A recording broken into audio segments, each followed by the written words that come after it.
Hello and welcome to Shacknews. We're right here live at the E3 booth chatting with Microsoft for the next hour. First up, we have Forza Horizon. We are here with... I'm Dan Greenawalt, the creative director on Forza. Thank you. We're going to kick it to a quick trailer for Forza, and then we're going to chat with Dan. All right.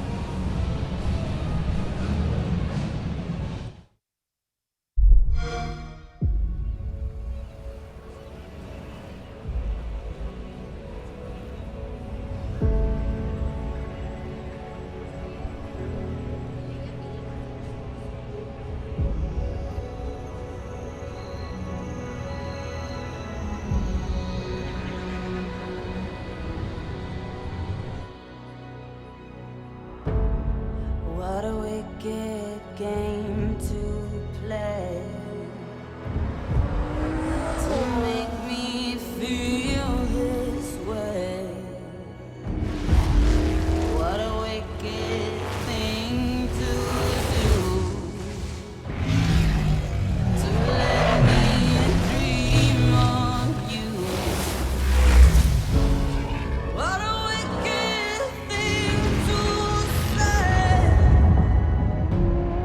You never felt this way. What a wicked thing to do, to make me dream of you.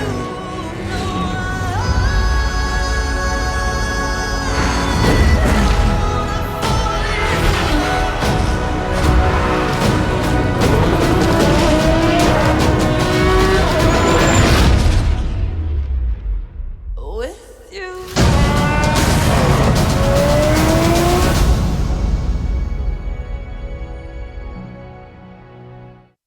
So here with Dan Greenawalt for Forza Horizon. To open up, I just want to ask you, Forza has sort of diverged in two different directions. There's the sort of, I guess, main Forza series, and then there's Forza Horizon as sort of a branch. What do you see as like sort of the defining traits of each one?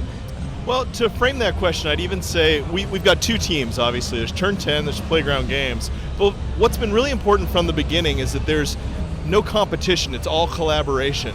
And then we have one vision for car culture and what the future could be for gamers and car lovers alike. But you're right, there's two expressions of that car culture. One is motorsport, which is competition and you're under threat and it's just about precision and racing. And Horizon, which opens up, it's about freedom and fun and exploration. So what's great is having one technology base, Forza Tech.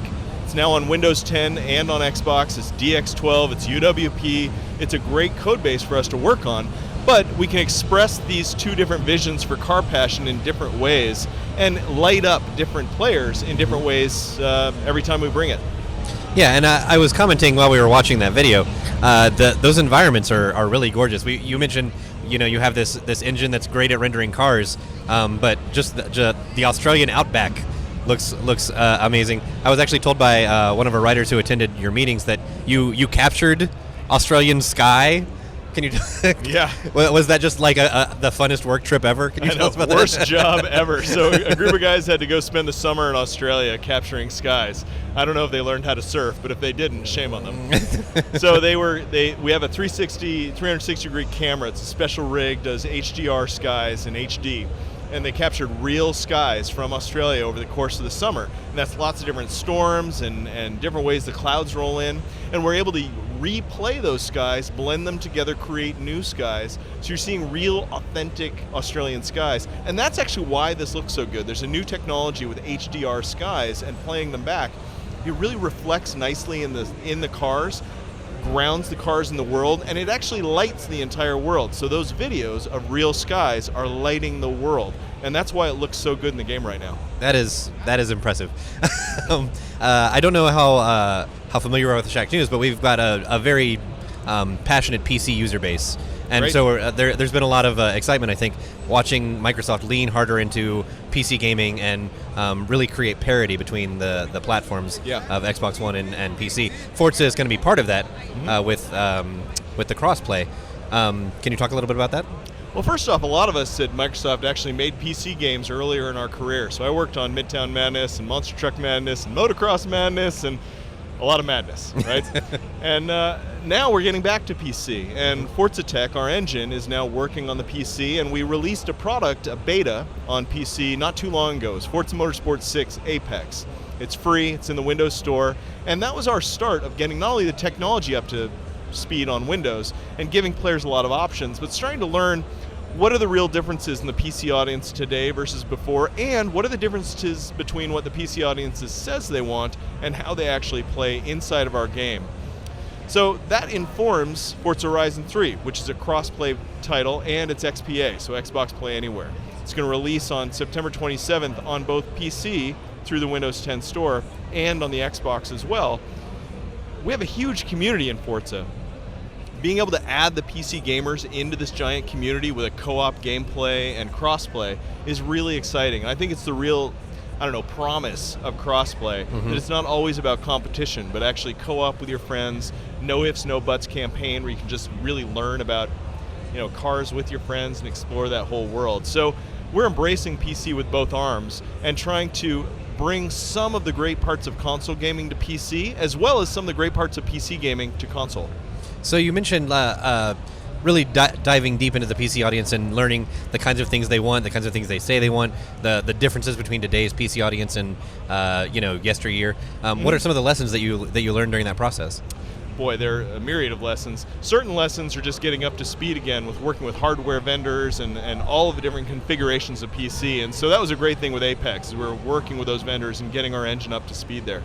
We also were trying new options. So obviously there's a ton of graphical options that are in Apex, and we'll come over into Horizon as well. But we tried a different approach by giving people kind of a macro group of options and a dynamic rendering setting that's not very common in PC gaming, but very common in console gaming.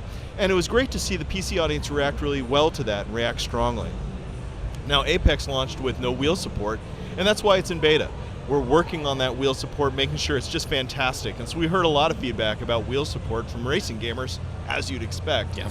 By making that much better, we can then bring that straight into Forza Horizon 3. So Forza Horizon 3 will launch with wheel support, and it's the same wheel support we're developing right now in Apex.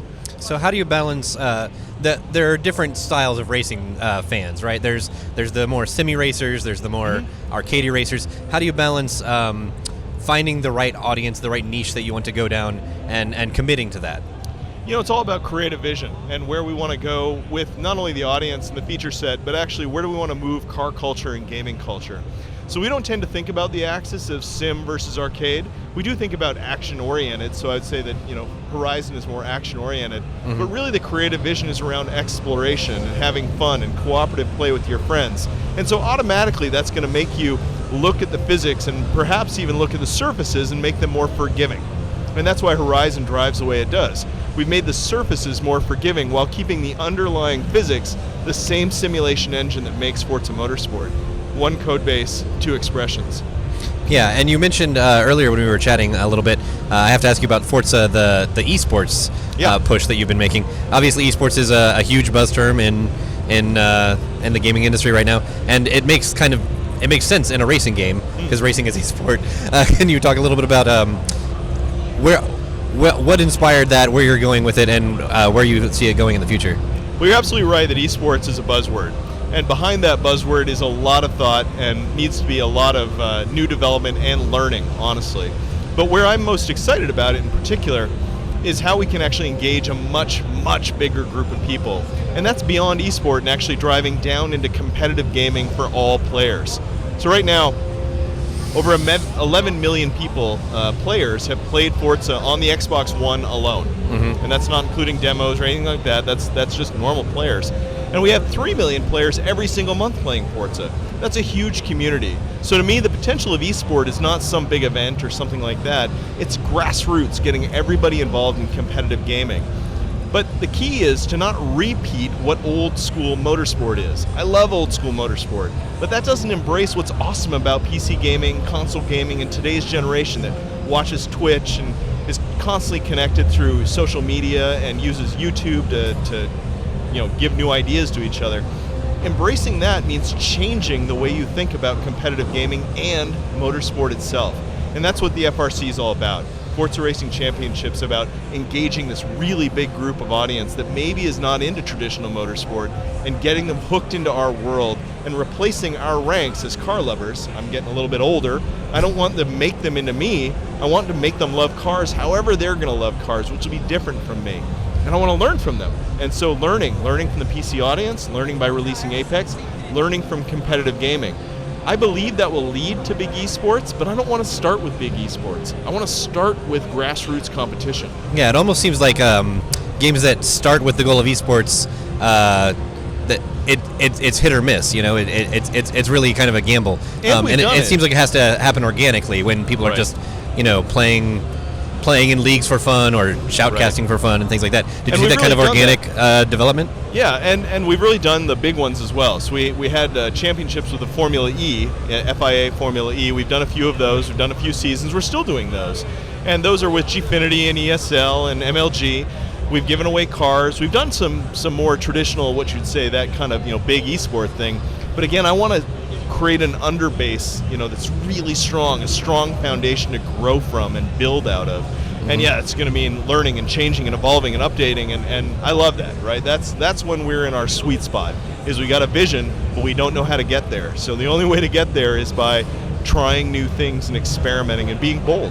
And speaking of community-created content, can you talk about the blueprint system? That sounded really interesting. So obviously Forza's known for UGC. We're known for community-created content. Back when our first pitch was Web 2.0, we were going to embrace the ideas of Web 2.0 into the original Forza. So that's kind of how old this is. But with the blueprint system, you can actually create events using the same design tools that the designers use to make them. So you go into Horizon, there's going to be a full campaign made by designers, made to be great. However, you can play the events made by your friends, and they can challenge you to do things. Your friends are always in your world. Their drive-avatars are there, their challenges, their races are there. The blueprint feature, you can pick the car, you can pick the route, it automatically generates a poster. Again, it's the same tools that our designers use to make the events themselves. That brings people together. And then play co-op. So, you know, we could play your event, or we could play your friend's event that I don't even know. Do you have tools in place to bring especially good user-generated content to the fore?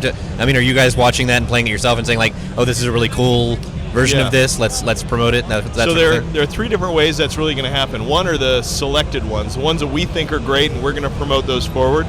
There are also the ones that are just from your friends or your club mates, and they're going to come automatically into your world.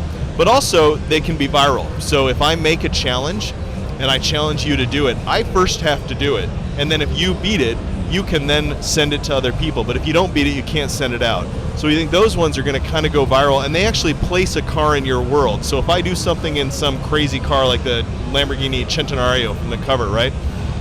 It's going to, and you and I are friends, that Centenario will be tucked away in some garage somewhere, and if you come across it, it's going to have my gamer tag over the top, and then you can try and do that challenge. So we're hoping the cars kind of go viral through other people's worlds.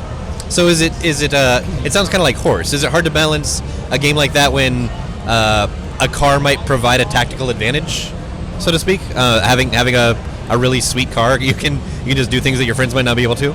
Well, the nice thing about those challenges is actually you have to do it in the car I did it in. Oh, okay. So you're going to get challenged on fair playing field. But you're right. I mean, a big part of Forza is actually knowing cars, and the more you know cars, the more you can get little advantages. But they're never deal breakers. You know, you can download other people's tunes. The storefront's back. The auction house is back. Big community features that our fans love. You can go find a car that's really well tuned, even if you don't know anything about it, and get the competitive advantage provided by the community rather than provided by your own knowledge. Cool. I think that's all for us for you. I'm sorry to usher you out, but it's been great talking with you. Thank you very much for your time. Thank you. So here at the Shacknews booth, we're going to be transitioning around to our next guest from Microsoft. It's the full hour of Microsoft here. The